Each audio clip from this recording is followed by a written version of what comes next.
დღესაც გაიმართა სასამართლოს ხდომა მე ვუჩივი უსინათლოთა კავშირს იმის გამო რომ არ მასწრებენ გამგეობის ხდომებს და ასევე არ მაძლევდნენ ჩემი მოთხოვნილ ფინანსურ ინფორმაციას იმის გამო რომ ვარ მათი ხელმძღვანელობის მიმართ კრიტიკულად განწყობილი. ინფორმაცია, მოკლედ ეს სარჩელი შევიტანა 2023 წელს დახმარებას მიწერს იურიდიული დახმარების სამსახურის ადვოკატი ბატონი აკაკი ლომსაძე. ძალიან დიდი მადლობა მას, ძალიან სწორად, პროფესიულად და ყველანაირად დაბალანსებული დაცვისთვის. და ანუ აი ამ მოთხოვნის და ამ სარჩელის შედეგად მოახერხე რომ გამომეთხოვა ბანკებიდან და სხვადასხვა უწყებებიდან კავშირის ფინანსური დოკუმენტაცია. რატომ არის ახლა ეს მნიშვნელოვანი? გუშინ სასამართლოზეც ვისაუბრე ამაზე, იმიტომ რომ უსინათლოთა კავშირი არის უსინათლოთა ყველაზე მრავალრიცხოვანი ორგანიზაცია საქართველოში და ასევე უძველესი. წელს ის დაარსების 100 წლის თავს აღნიშნავს. მას აქვს დიდძალი ქონება, სერიოზული რესურსები, რომლებიც ჩემი შეფასებით არასწორად განიკარგება და ამის გამოა რომ გვიწევს უფრო მეტად რომ მივმართოთ სახელმწიფოს ისეთი სერვისების მისაღებად, რომელთა მიღებაც კავშირის რესურსითაც იქნებოდა შესაძლებელი რომ არ. ხო, ამიტომ მნიშვნელოვანია რომ დროულად ვიცოდეთ, როგორ იხარჯება რესურსები, განიკარგება, როგორ იყიდება ქონება, ვესწრებოდეთ გამგეობის ხდომებს, იქაც გამოვთქვანდეთ ჩვენს აზრს.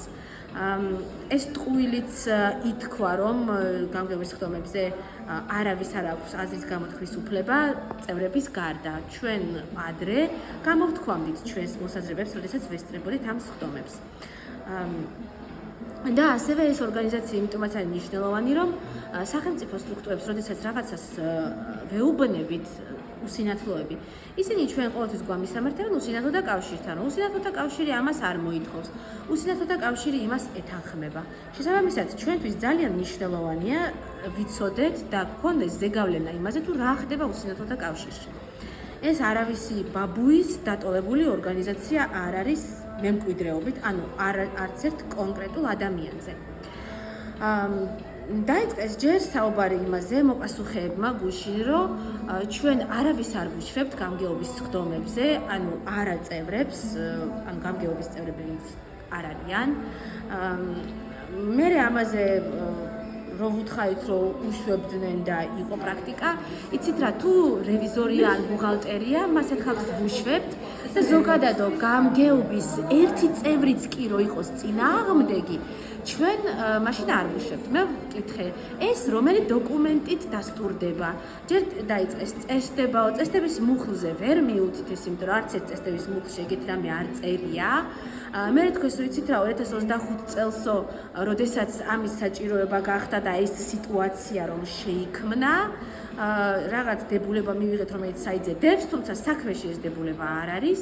თან რაც მთავარია, ეს დებულება რომც მიიღოთ მე არ ვიცი, მიიღეს 2025 წელს, ანუ 2023 წლამდე, როდესაც მე ვითხოვდი გამგეობის ხდომებზე დასწრებას, არაფერიაც ამას არ არეგულირებდა და ერთ-ერთ ვიდეოში ადრე ზუსტად რომ არ დამასწრეს ერთ-ერთ ხდომაზე 2023 წლის 31 მარტს, რომელიც მე გადავიღე, გამბობენ რომ გამგეობის წევრთა უმრავლესობამ თქვა არაო და ამიტომ არ გიშვებთ. ანუ თურმე ერთი წევრის უთანხმოება კი არა, უმრავლესობის უთანხმოება ყოფილა საჭირო იმისთვის, რომ მაგალითად მე ან სხვა ვინმე არ დავეშვით გამგეობის ხდომაზე. შემდეგ თვითონვე თქვეს მოპასუხეებმა, თავიდან კი დაიწყეს, რომ თვითონვე თქვეს, რომ იცით რა, ადრე ვუშვებდით ადამიანებს გამგეობის ხდომაზე, იმიტომ რომ გვინდოდა რომ მათ ქონოდათ შესაძლებლობა გარკვეულიყვნენ იმაში, რომ კავშირი როგორ მუშაობს, ქონოდათ ინფორმაცია კავშირის შესახებ, საქმიანობის შესახებ. ეს თვითონვე წამოწდა ერთ-ერთ მოპასუხეს.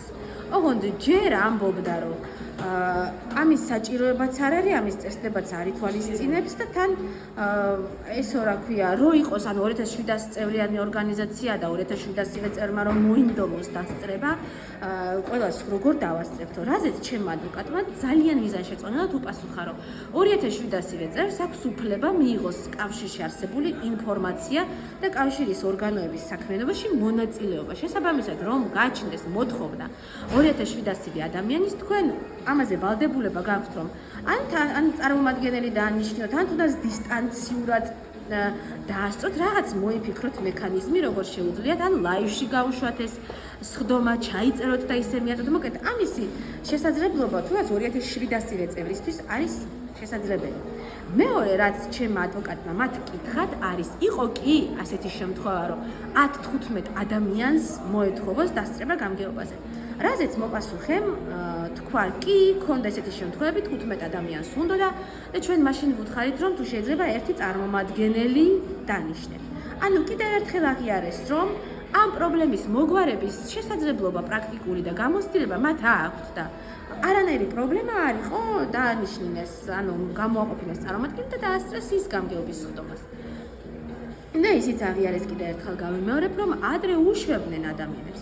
შემდეგ მე ვკითხე პირდაპირ, კი, მაგრამ რამ გამოიწვია ამ პოლიტიკის შეცვლა? ხო, მე კიდევ ვკითხე, რომ აი ფუნქციური დანიშვნით უშვებთ მარტო მეთქი. მე რა ფუნქციური დანიშნულება მქონდა 2021 წლის 29 ოქტომბრის გამგეობის სხდომაზე, რომელსაც მე დავესწარი.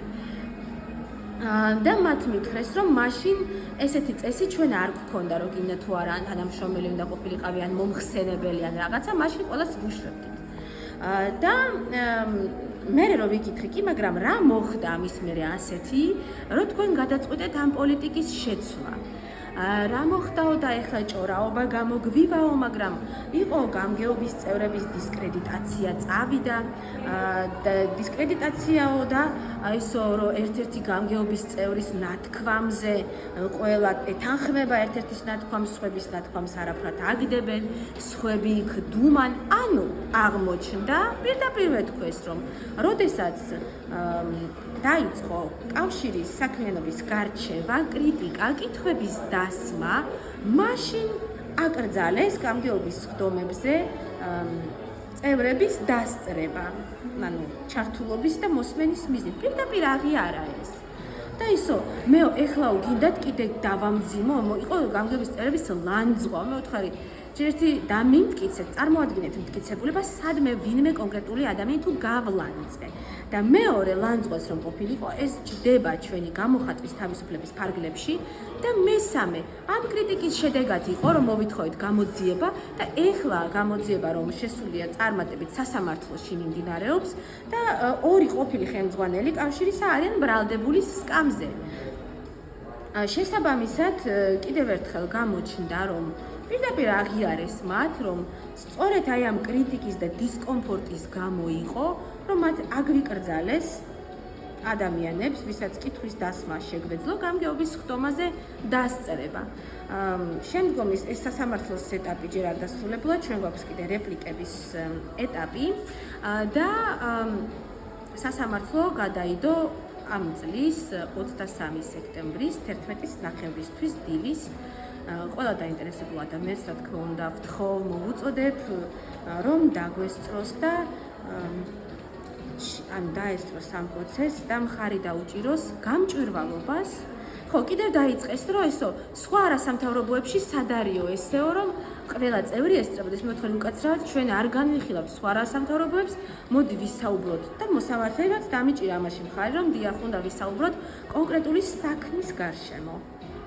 სახალხო დამცველზეც თქვეს, რომ სახალხო დამცველმა ხომ არ დაადგინა დისკრიმინაცია. სახალხო დამცველმა თავის დასკვნაში ზუსტად იმ დასკვნიდან ამოვიკითხეთ ციტატები, ძალიან სერიოზული რეკომენდაციები მისცა, თუმცა დისკრიმინაციის ფაქტი არ დაადგინა, იმიტომ რომ მე ვიცი, როგორც რომ სახალხო დამცველ ზოგადად ცდილობს, რომ არასამთავრობო ორგანიზაციებში მიმდინარე პროცესები ასე არ გააკრიტიკოს და ამიტომაც მე განმარტე სასამართლოს, განმარტე მოსამართლეს, რომ ამიტომაც მივმართე მე სასამართლოს და ვთხოვ სასამართლოს, რომ მისცეს უკვე სამართლებრივი შეფასება იმას, რაც სახალხო დამცველმა რეალურად აღწერა ფაქტობრივად და არასთან დაკავშირებითაც რეკომენდაციები გასცა. ასევე მინდა გავისაუბრო და დავამატო, რომ ოქმების თემაზე, რომ მე ვთქვი ისიც, რომ არ არის ადეკვატური, რომ მე იმისთვის, რომ გამომეთხოვა ეს საბანკო ინფორმაცია, ანუ ორგანიზაციის შემოსავალ-გასავლის შესახებ, რომ ამ ყველაფრისთვის მე მჭირდებოდეს ყოველ ჯერზე სასამართლოში წასვლა.